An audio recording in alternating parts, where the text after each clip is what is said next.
Hello good morning दोस्तों। Myself Kaushlen Singh, assistant professor. मैं अपने YouTube channel Kaushlen Singh education era में आपका बहुत बहुत स्वागत, हार्दिक अभिनंदन करता हूं।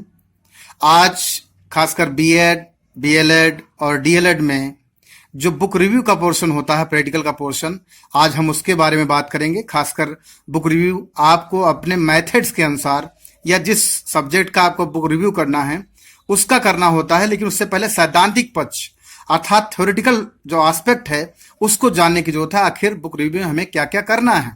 तो यहाँ तो सबसे पहले तो आपको कवर पेज एक बनाना होगा।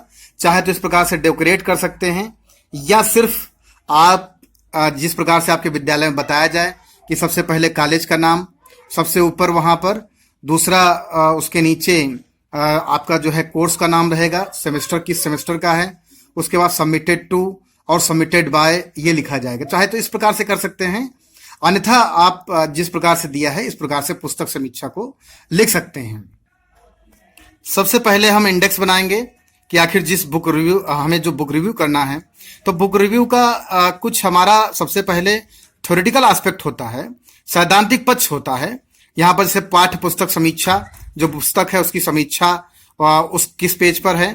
दूसरा है पाठ्य पुस्तक की परिभाषाएं क्या होती हैं, पाठ्य पुस्तक समीक्षा के उद्देश्य क्या हैं, और पाठ्य पुस्तक के महत्व का मूल्यांकन करना, और पुस्तकों का शिक्षा के स्तर पर प्रयोग। तो ये जो हमने बताया ये थ्योरेटिकल एस्पेक्ट है, इसको भी हम लिखेंगे।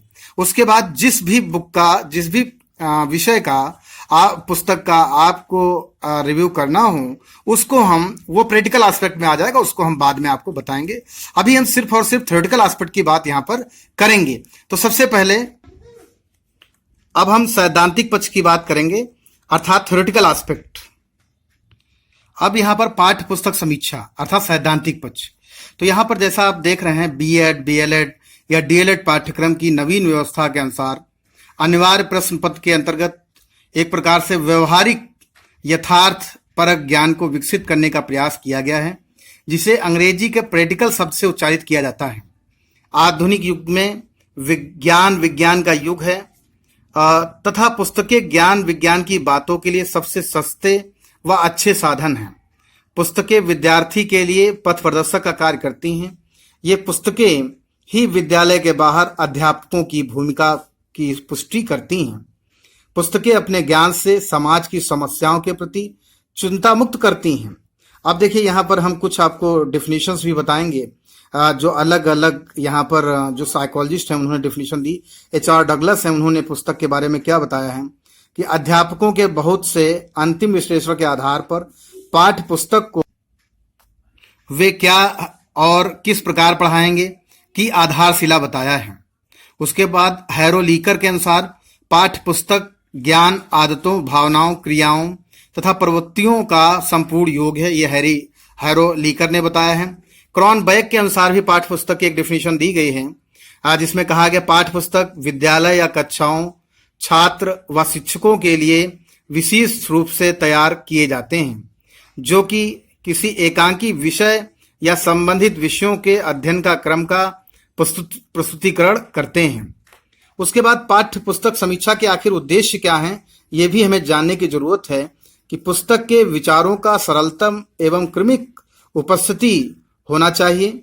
दूसरा है विचारों में शिक्षित एवं साक्षर दोनों तरह के पाठकों की समीक्षा का ध्यान रखा जाता है, ये हमारा उद्देश्य होता है। उसके अलावा ये भी उद्देश्य होता है कि पुस्तक में भाषा का सरलतम उपयोग की व्यवस्था, पाठ्य पुस्तक के महत्व का मूल्यांकन निम्न बिंदुओं के आधार पर किया जा सकता है। पाठ्य पुस्तक का मूल्यांकन अर्थात असेसमेंट, इंपॉर्टेंस ऑफ बुक का जो असेसमेंट है वो किस आधार पर, सबसे पहले तो छात्रों के आधार पर उसका असेसमेंट किया जाता है, और दूसरा अध्यापकों के आधार पर किया जाता है। तीसरा छात्रों एवं समाज के व्यक्तियों के मूल्यांकन के आधार पर किया जाता है, और चौथा शिक्षण अधिगम के आधार पर किया जाता है। कोई भी पुस्तक छात्रों के द्वारा, शिक्षकों के द्वारा, समाज के द्वारा और टीचिंग लर्निंग प्रोसेस के द्वारा ही उसका असेसमेंट किया जाता है कि वो कितनी अच्छी है, कितनी खराब है। अब सबसे पहले छात्रों के आधार पर पाठ्य पुस्तक का महत्व क्या है, तो छात्र छात्राएं उचित चिंतापरक बातों को प्रभावित होकर अच्छी बातों को जीवन में उतार सकेंगे। पुस्तक की गुणवत्ता छात्रों के व्यवहार परिवर्तन से स्पष्ट होगी।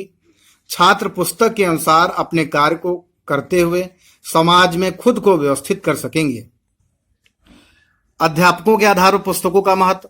अध्यापक पुस्तक की बातों के अनुभव को अपने आधार पर प्रस्तुत कर सकेंगे। अध्यापक ही वह चरण है जिससे होकर के ज्ञान सरल रूप से बच्चों तक पहुंचता है। अर्थात अध्यापक के माध्यम से ही जो ज्ञान है बच्चों तक पहुंचता है। उसके अलावा पुस्तक की अच्छी बातों को अपने ज्ञान एवं आचरण के द्वारा बच्चों को स्थानांतरित कर सकेंगे, क्योंकि शिक्षक छात्रों हेतु एक आदर्श प्रतिरूप होता है। अगला है, अध्यापक पुस्तक के ज्ञान से अपने अनुभव में वृद्धि करते हैं।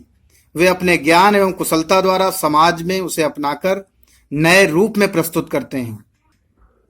शिक्षण अधिगम में पुस्तक का महत्व क्या है, ये भी जानने की जरूरत है। शिक्षण अधिगम में पूरा कार्यक्रम पुस्तकों के क्रमिक व्यवस्थापन से ही आगे बढ़ता है।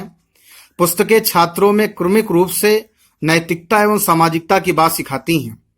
पुस्तकें शिक्षण अधिगम को गति देकर अनुशासन की स्थापना तथा जीवन की सार्थकता को महत्व देती हैं। जैसा कि हम लोग पढ़ रहे हैं कि मूल्यांकन पुस्तक का किसके आधार पर होता है, तो अभी तक हमने छात्रों के आधार पर किया, फिर शिक्षक के आधार पर किया, अब छात्रों एवं समाज के व्यक्तियों के मूल्यांकन के आधार पर पुस्तक का मूल्यांकन। तो यहाँ पर जैसे हमने बताया कि समाज के उत्तरोत्तर खुलते रहने तथा छात्रों के मस्तिष्क में ऊंचे विचारों की पृष्ठभूमि में हम पुस्तक का महत्व ढूंढते हैं।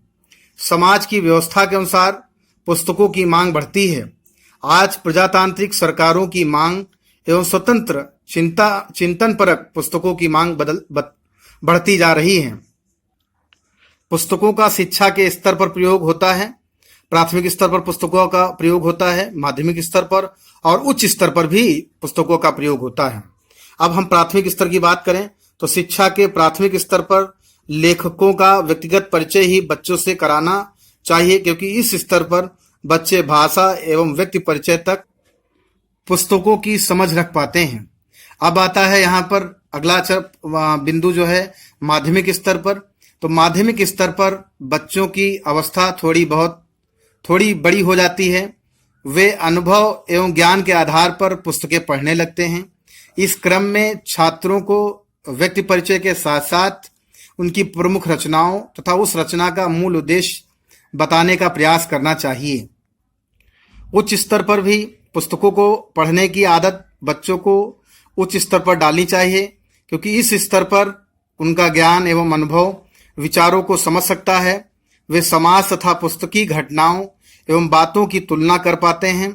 यह ध्यान रखना आवश्यक होता है कि पुस्तक पढ़ने हेतु छात्रों को प्रेरित करना चाहिए, जो कि व्यवस्थित क्रम में हो। लेखन सरल एवं सामाजिक बातों एवं भाषा का प्रयोग किया गया है। तो ये जितना भी मैंने अभी तक बताया है, ये किसी भी पुस्तक की समीक्षा का सैद्धांतिक पक्ष है। अब जो अगला वीडियो मैं आपको डालूंगा वो विषयवार डालूंगा कि विषयवार आखिर जो पुस्तकें होती हैं उनकी समीक्षा कैसे की जाए, चाहे वो हिंदी की बुक हो, चाहे हिस्ट्री की बुक हो, चाहे सिविक्स की बुक हो, चाहे साइंस की बुक हो। आखिर जो बीएड है, डीएलएड है, आपको 6 से लेकर 8 तक की बुक की कोई भी बुक ले लेंगे, उसका बुक रिव्यू करना होता है, उसकी समीक्षा करनी होती है। तो यहाँ पर अब हम आगे क्रम में जो भी नया मेरा वीडियो रहेगा वो आपका थ्योरेटिकल एस्पेक्ट के, अब ये तो खत्म हो गया, अब प्रैक्टिकल एस्पेक्ट हम आपको बताएंगे। ये जितना भी हमने बताया ये खासकर बुक रिव्यू का थ्योरेटिकल एस्पेक्ट था, अर्थात जो पुस्तक था, पुस्तक का जो है क्रियात्मक सैद्धांतिक पक्ष था। अब जो भी मेरे वीडियोस रहेंगे वो क्रियात्मक पक्ष के रहेंगे। आज का मेरा वीडियो कैसा लगा जरूर मुझे बताएं कमेंट बॉक्स में। आगे के लिए मैं आपको और अच्छे से अच्छे वीडियो देता रहूंगा। मेरे वीडियो को चैनल को सब्सक्राइब करते रहें, लाइक करते रहें, शेयर करते रहें और बेल आइकॉन को जरूर प्रेस करें, जिससे आपको मेरे नए वीडियोस का नोटिफिकेशन भी आपको मिलता रहे। ये जरूर है, मैंने आप सबको बताया भी है कि शिक्षा के क्षेत्र में सभी लोगों को बहुत कम लागत में, कम पैसे में आपको मैं अच्छे से अच्छे वीडियो देने का काम करूंगा। धन्यवाद, नमस्कार दोस्तों।